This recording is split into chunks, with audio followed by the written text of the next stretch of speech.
दोस्तों ये जो बच्चे नज़र आ रहे हैं, 3 ये खड़ा हुआ है,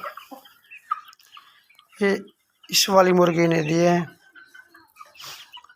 अभी इसने इनको अलग कर दिया।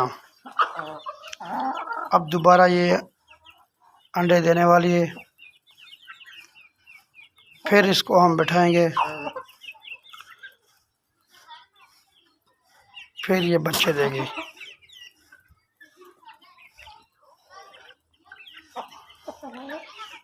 ये जो आप देख रहे हो ये इसके बच्चे हैं, लेकिन इसने अब अलग कर दिए।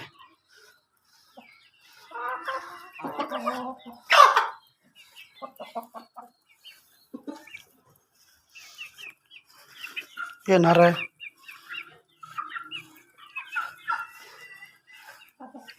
ये देखो।